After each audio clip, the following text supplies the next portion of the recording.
C'est C'est parti. parti.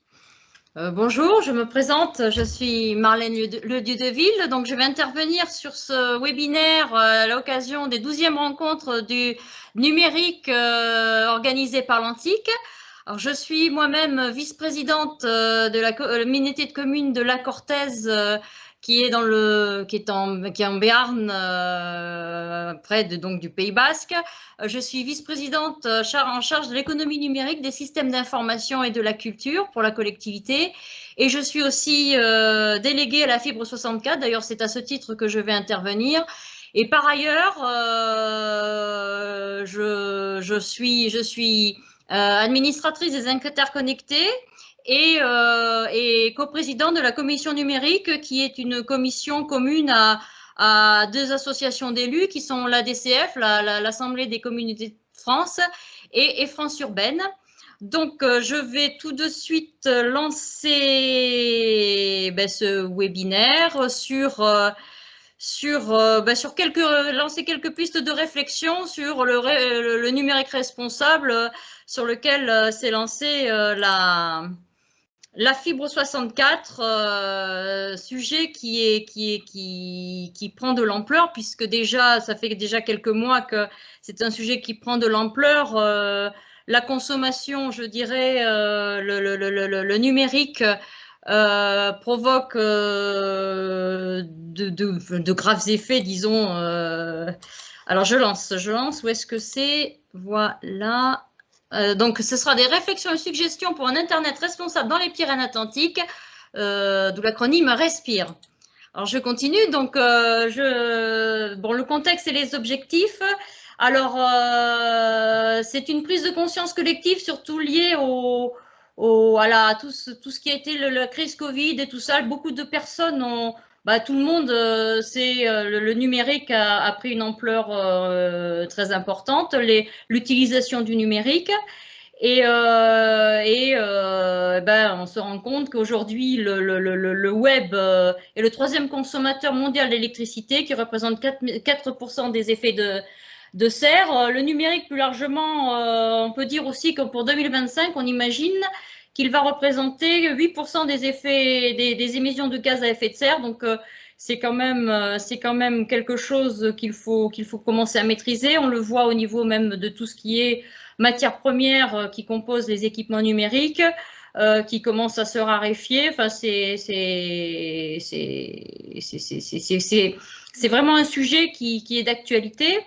Donc, l'ensemble des acteurs se mobilisent là-dessus. La commission numérique, lors d'un forum des interconnectés, a édité un manifeste pour des territoires numériques responsables, qui est censé, sur plusieurs axes, nous donner, nous collectivités, les moyens de faire un numérique plus sobre, plus accessible,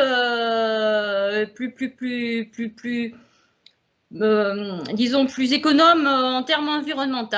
Il y a aussi un cadre réglementaire, il y a une loi qui a été adoptée en première lecture à l'Assemblée nationale, qui vise à réduire l'empreinte environnementale du numérique et qui devrait sortir certainement en 2022. Alors Marlène, Oui. je me permets juste de vous couper. On ne voit pas votre présentation. Ah, je vais partager, pourtant il me semble. Alors, je la sors. C'est gentil de me le Je dire. Attendez, je suis là pour ça. voilà, je reprends. Alors, le partage se fait depuis Teams, hein. Oui. Vous aviez réussi, là, je ne le vois pas.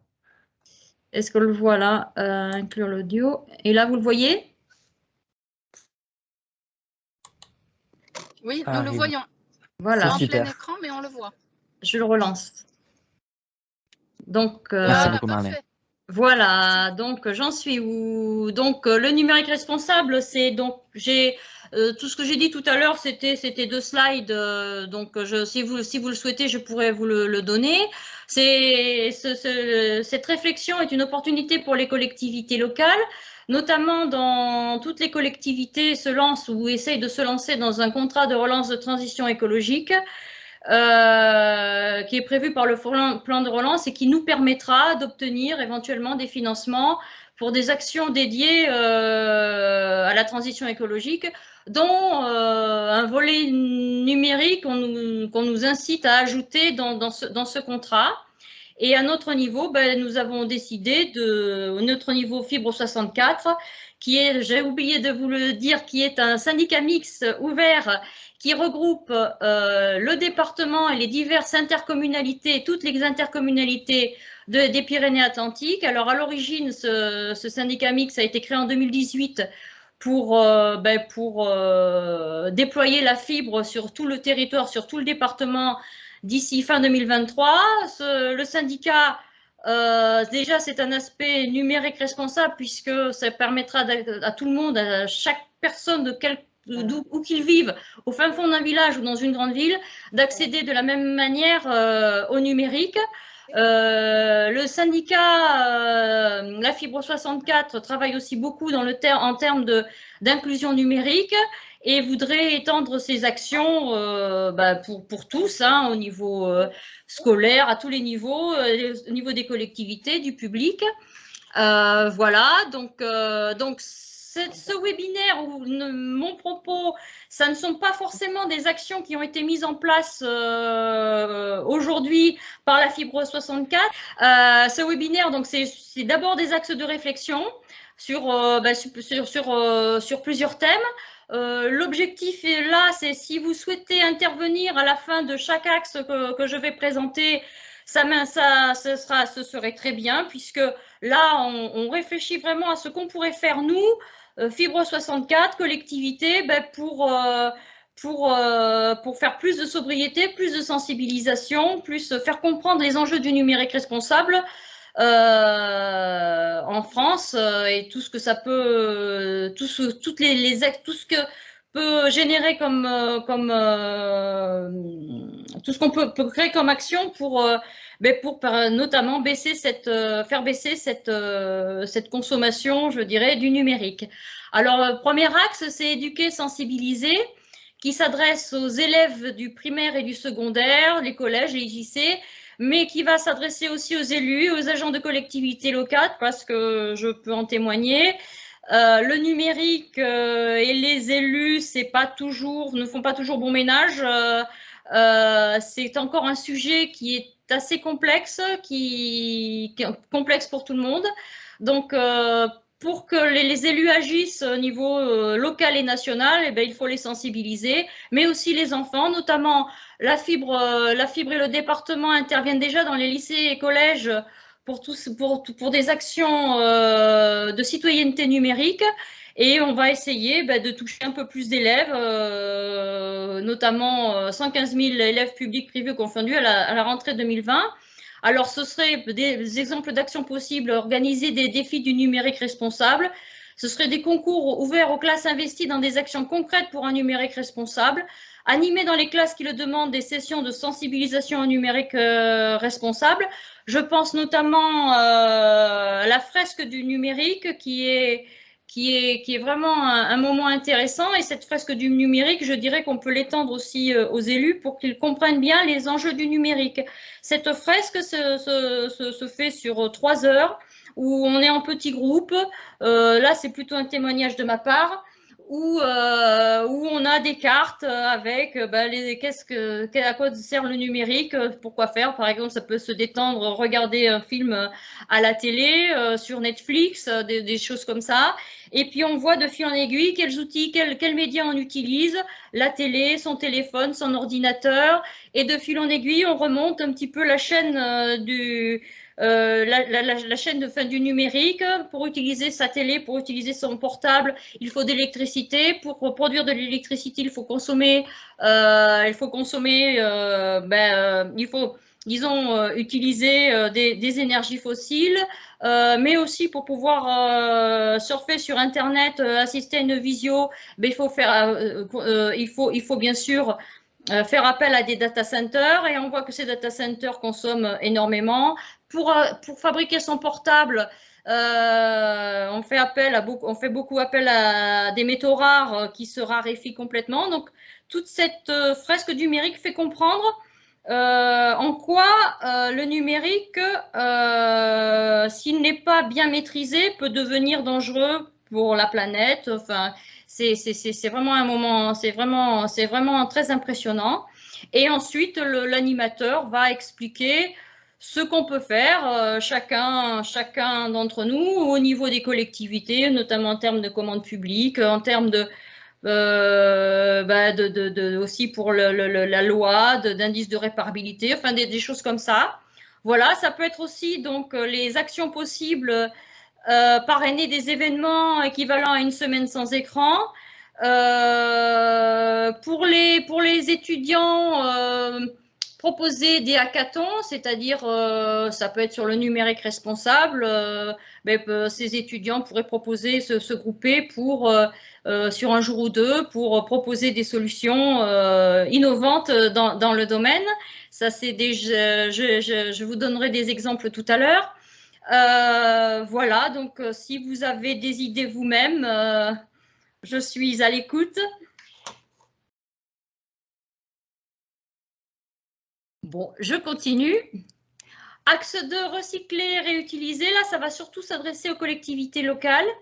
Donc, nos objectifs seraient de promouvoir une filière locale restreinte de recyclage et de conditionnement. Ça se fait déjà au niveau départemental et au niveau de nos collectivités. Par exemple, on est en lien avec Béarn Solidarité qui va collecter notamment tout ce qui est ordinateur, tout ce qui est matériel informatique des collèges et lycées et qui va pas les recycler, mais les remettre en état pour pouvoir les réemployer. Mais comme d'autres actions, donc ça se fait aussi au niveau des collectivités. La CCLO, la communauté de communes de la Cortaise, nous utilisons, nous donnons aux associations des ordinateurs qu'on a complètement reformatés, remis en état, à la condition pour les associations de suivre une petite formation pour installer des logiciels libres sur ces ordinateurs qu'on leur aura donnés.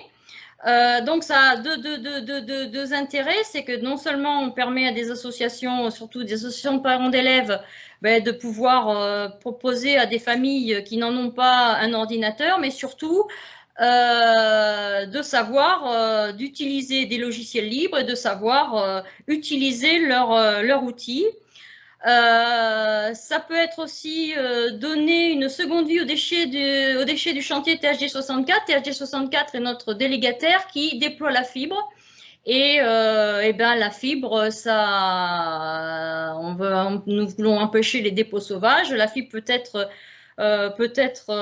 réutilisée, décortiquée. C'est un petit peu comme ça que ça se passe parce qu'elle est difficile à détruire, mais bon, autant la réutiliser. Et nous envisageons, enfin nous espérons pouvoir mettre en place un circuit de collecte en passant des conventions, par exemple, avec des ESAT et des entreprises spécialisées qui pourraient recycler notre fibre optique et, par exemple, transformer en jarretière des chutes de câbles de transport. Voilà pour ce qui est le recyclage. Ensuite, troisième axe, acheter et agir en responsable. Ça s'adresse essentiellement aux collectivités territoriales et notamment au travers de la commande publique. Alors, il pourrait s'agir pour nous d'intégrer et promouvoir auprès des collectivités une clause numérique responsable systématiquement dans les cahiers des charges des marchés publics de nos collectivités. Et à l'intérieur de cette clause, on pourrait mettre un certain nombre de critères de durée de vie, de recyclabilité, de durabilité, de réparabilité. Enfin, on pourrait rajouter un certain nombre de critères qui nous permettraient d'acheter mieux, voilà. Et aussi, pourquoi pas déployer, enfin, pourquoi pas ça va se faire. Nous allons déployer la fibre avec le département, on va déployer un data center éco-responsable. Les data centers sont quand même des lieux qui sont très pollueurs, notamment dans la consommation électrique. Et donc, à cet effet, nous allons mettre en place un data center avec le département, qui permettra pour la connexion des groupements fermés d'utilisateurs et des services managés mutualisés entre collectivités locales.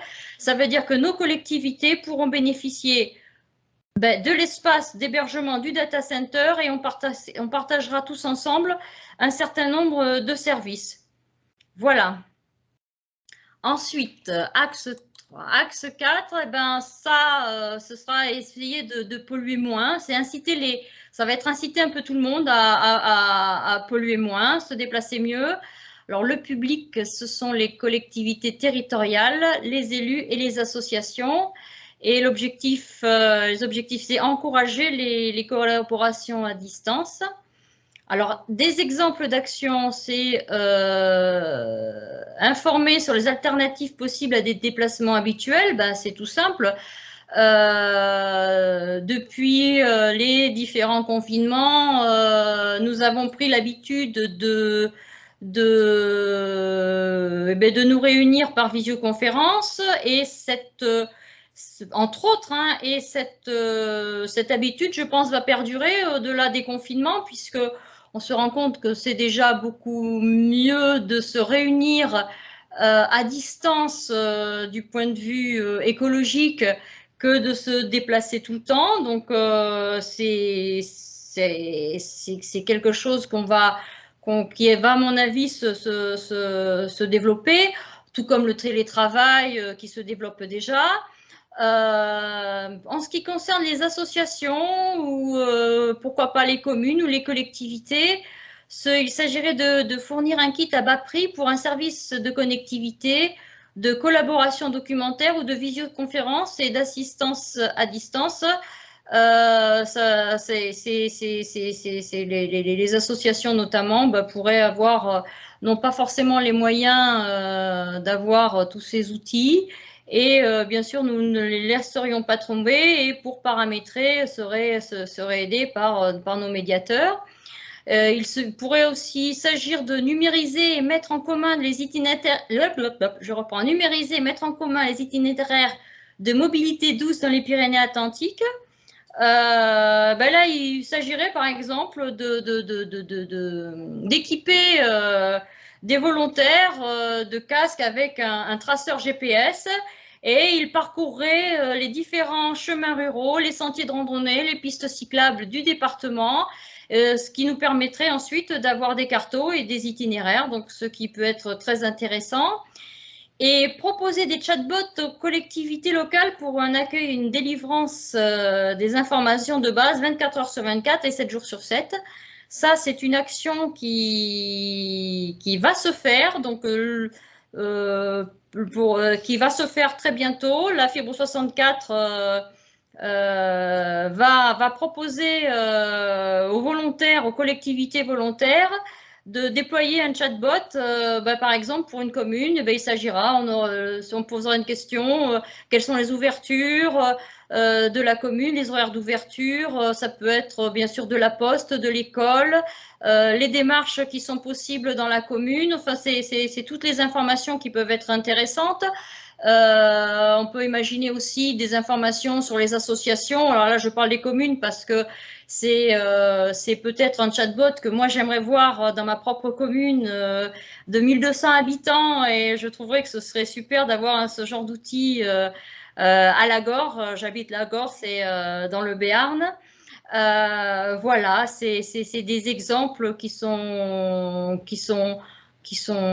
possibles et n'hésitez pas surtout à intervenir. Je me sens un petit peu seule. Si vous avez d'autres idées ou si vous avez des commentaires à faire, alors il y a un autre encore axe sur lequel nous allons espérons intervenir et qui est agir ensemble ici et maintenant. Ça concerne le grand public parce que le grand public aussi peut être acteur de la sobriété numérique et pour là, il s'agira de faire des choses simples, hein.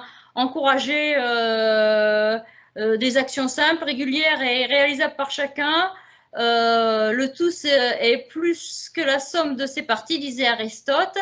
Alors, on pourrait très bien réaliser des campagnes mensuelles de communication. Je respire 64 dans les médias, la radio, la presse quotidienne régionale, qui encouragerait des pratiques numériques responsables de type je vide ma corbeille, bon, je vide ma corbeille bien sûr physique, mais celle de mon ordinateur. Je débranche mon chargeur de portable. J'éteins mon ordinateur plutôt que de le laisser en veille et je supprime par exemple les onglets non utilisés sur mon PC.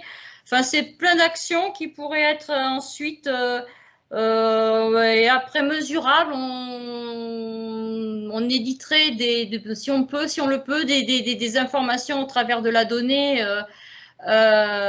sur les résultats qui peuvent se faire dans le département en termes de consommation électrique, par exemple. Voilà, donc si vous avez des suggestions, des compléments, ben, c'est le moment.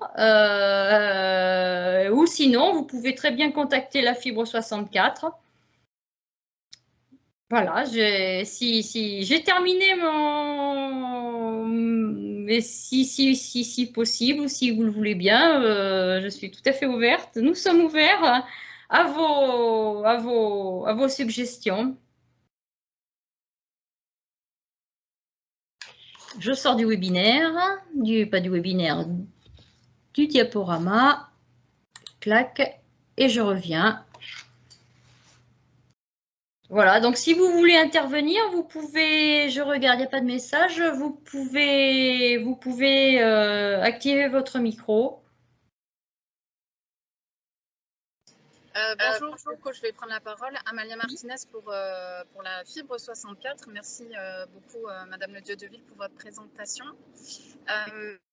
Est-ce que vous pouvez nous dire un petit peu, par rapport au manifeste pour un numérique responsable, quelles autres dimensions peuvent être aussi envisagées sous la dénomination numérique responsable?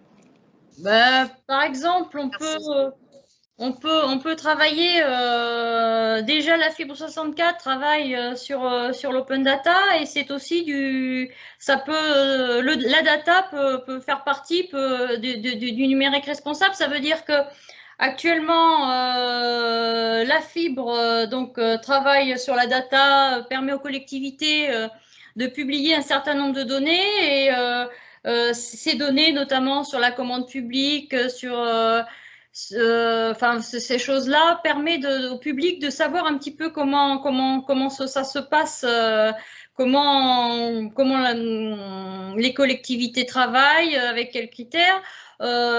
Cette donnée aussi permet de développer des applications. Cette open data, par exemple, la communauté de communes de la Cortaise, on va développer une application qui nous permettra de mieux gérer les déchets, disons, de communiquer mieux à nos administrés un certain nombre d'informations sur les déchets, connaître les lieux, les déchetteries, mais savoir quand va passer la prochaine tournée des bacs jaunes. Et on va aller plus loin on espère aller plus loin puisqu'on veut essayer de développer une plateforme de données qui serait pas éco-conçue, mais qui serait basée sur du logiciel libre et qui nous rendrait complètement indépendants. Cette plateforme de données permettrait de collecter les différentes informations venant des outils métiers, des collectivités, venant de capteurs et de pouvoir proposer cette plateforme en open source qui pourrait bien sûr se connecter à l'open data. Et cette plateforme de données, qu'est-ce que je voulais dire? Je ne sais plus. Nous aiderait beaucoup à publier beaucoup plus d'informations et à mieux gérer, je dirais, nos outils, nos différentes, par exemple, composantes déchets. Par la data visualisation, on peut mieux gérer les tonnages, on peut mieux gérer les tournées, on peut mieux gérer, voilà, c'est ce que ça nous permet. Après, je n'ai pas d'autres idées là tout de suite, mais au-delà du manifeste, je Je peux aussi vous en faire le lien de ce manifeste parce qu'il travaille sur trois niveaux, sur l'inclusion numérique, sur l'environnement et sur justement tout ce qui va être comment faire en sorte que le numérique non pas soit plus sobre, mais puisse aider à une meilleure gestion de tout ce qui est environnemental. Voilà. Si vous le voulez, je vous le donne. Alors, qu'est-ce que j'en ai fait? Le lien.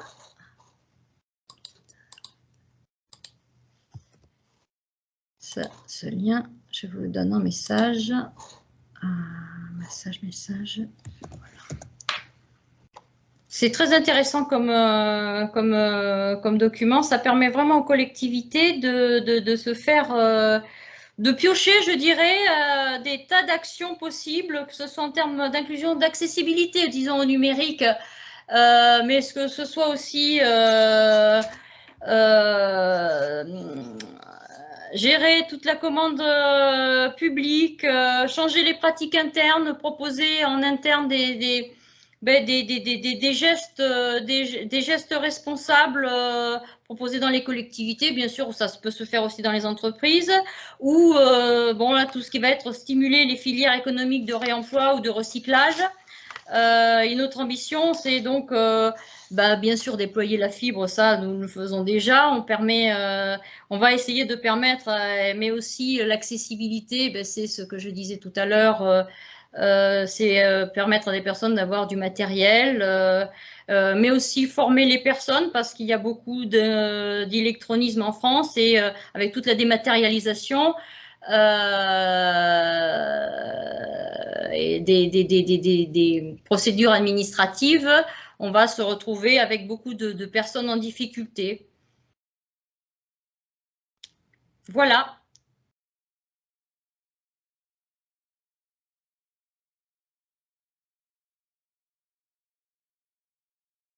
Bon, il est 14 h, donc on est Marlène. au bout, voilà.